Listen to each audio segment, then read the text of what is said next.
ladies and gentlemen, and welcome back to the Classic Wrestling Series. So, we're going to be watching our next episode, which is Night of Champions 2010. All titles are on the line tonight, so we're not going to waste any more time. We're going to be getting into Dolph Ziggler versus Kofi Kingston for the IC title. Let's do this. So, we just had Kofi Kingston versus Dolph Ziggler for the IC belt. This was a fun, entertaining matchup. Well done, well paced. It's Kofi versus Dolph. These two, I don't think I've ever put on a shit match before. This was good. We have the idea of Caitlyn here, because around this time it was NXT Season 3, so it was the female version of NXT.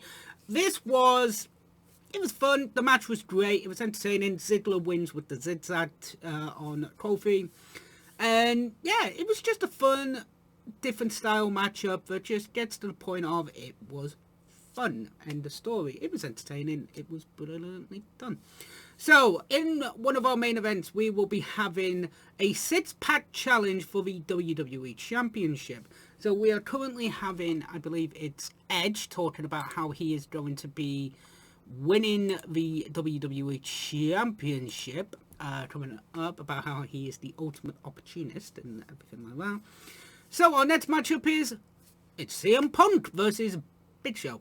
Okay, well, let's see what belt this is for. Okay, so we had Big Show versus CM Punk for the fuck all title. This was just to get Punk on for the Chicago crowd. We're in Chicago, Illinois at this time. So, around this time, Punk would have had his straight edge society gimmick, if I recall, in 2010. It would definitely be at the 2010 Rumble, so this is around the same time that it would be broken up, I think. I could be wrong on that one, and this was the blow-off to that. Very simple match. We get a win, Big Show gets a win with WMD, the Weapon of Mass Destruction. It was entertaining. It was a quick match, so nothing else. Jericho talked about how he became the first ever undisputed champion. He talked about how he was able to walk into a five-pack challenge at Unforgiven and walk out champion. How he was able to walk into the Elimination Chamber at WrestleMania and at the Elimination Chamber pay-per-view a few months ago and win the title, retain the belt. So we're going to be getting a lot of championship history moving forward with that. So next up, it's Daniel Bryan's first US title match taking on The Miz. I like The Miz, I like Daniel Bryan, so let's see what these two can put on. Well, blow me down and call me Corey Graves. What the actual fuck was this? This was a good matchup by both Miz and Daniel Bryan. Daniel Bryan being able to put on making it look like his shoulder was actually injured.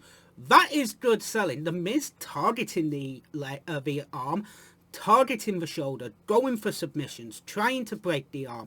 That was damn entertaining. To see that was brilliant, I think. Miz played a more focused character when it came to this, which is very entertaining and very intriguing. Really good, real straight to the point. Miz and Bryan don't like each other. Let's have a match for the US belt. And of course, Daniel Bryan wins and becomes a one-time US title holder at this time.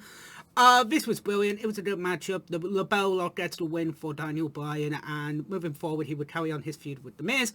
John Morrison would be brought in for Extreme Rules, I believe. He would also go on to face, in November, the IC champion Dolph Ziggler in a champion versus champion match at Survivor Series. So, a bit of an interesting fact for you in 2010. So, next up, we have John Cena talking about how he's going to win the belt, how he's going to blah, blah, blah.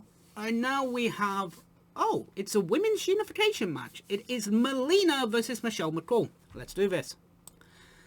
So we just had Melina versus Michelle McCool. This was okay. It was a lumberjack match. This was entertaining. It gets to the point. It was only about 4 minutes. Less than that. But it was fun. It was well done. It was it gets to the point. Michelle McCool wins with the Styles Clash, whatever you want to fucking call it. I don't even know what you called it at this time. But it's fun. It's a little bit, it's a good matchup. Both women, very entertaining. Melina is a good wrestler. Michelle McCool is a good wrestler too. Very weird to see Michelle McCool actually back for the Royal Rumble this year. Blew my goddamn mind. Also, if everyone is wondering why I didn't have an NXT Vengeance Day review, I did have the video uploaded. Copyright struck it was copyright struck. No fucking copyright strikes were blah blah blah. And then the file got corrupted, so I do apologise about not having a Vengeance Day review. If you would want me to do a Vengeance Day review, pop it in the comment section below, and I will do it for a kind of a missed, for the CWS as a missed episode, if you would like me to. So now we have Wade Barrett talking about the six-pack challenge, which is probably going to be our main event, because right now it's Kane versus The Undertaker for the world title. Let's do this. So we just had Undertaker versus Kane for the world title. One moment. There we go. But I just, my name is Light. Yeah, this was a no-holds-barred match. It was entertaining. It was well done. Really interesting to see that Kane is being the more dominant of the two pairing than Undertaker is. It is a rarity to see that, I'm not going to lie. But at the end of the day, this was a fun, entertaining matchup. Kane wins with the Tombstone, which is a rare maneuver for Kane to use. Undertaker finishes the matchup, but he slowly walks away, injured, obviously, after the matchup. And yeah, this was just a fun matchup. Not with, they used the no holds barred idea. I think it should have just been a no DQ match, end of the day. But to use the no holds barred gimmick, it's one of those things. It was entertaining. It was well done. It was fun. So our semi-main event is Tag Team Turmoil for the tag team titles. I completely forgot about this match, so let's not waste any more time and get to that. So we just had Tag Team Turmoil, and wow, some of the teams in this, holy shit, there are only 4 people in this match that are still with the company, and technically speaking, 2 of them have left, 2 of them left. It's fucking mental. So this was 5 teams. So we had the Hart Dynasty and the Usos kicking things off. Hart Dynasty were the tag team champions walking into the match. Would they retain the belts? No. Usos pinned them to be first eliminated. Then Santino Marella and Vladimir Kozlov came in. They had a storyline going where Tamina was smitten by Santino. And guess what? It cost Santino and Kozlov the match after being pinned by either Jimmy or Jay. Either one. Mark Henry and Evan Bourne were next. Very entertaining, very well done. Brilliantly told, the story of them. And yeah, Usos finally get the eat the pin, and Mark Henry and Evan Bourne move forward to take on Cody Rhodes and Drew McIntyre. It's weird to think that out of all 10 men in this match, the Usos are still with WWE. Cody's come back to WWE, and Drew McIntyre's come back to WWE. Fucking mental. Tamina is still with the company, obviously, and Natalya is still with the company, but in-ring wrestlers I was talking about. Yeah, this was fun. It was a fun 20-25 minute matchup, entertaining, well done. We had the talking about Alberto Del Knob Jockey, better known as Alberto Del Rio, unless I talk about him, the fucking better. Talking about how he's going to come to WWE and make it his destiny to hold the WWE title. Piss off. Then we had Sheamus talking about the 6-pack challenge, and speaking of which, it's now time for our main event of the evening. It's the 6-pack challenge elimination match for the WWE Championship. Let's watch it. So we just had the 6-pack challenge.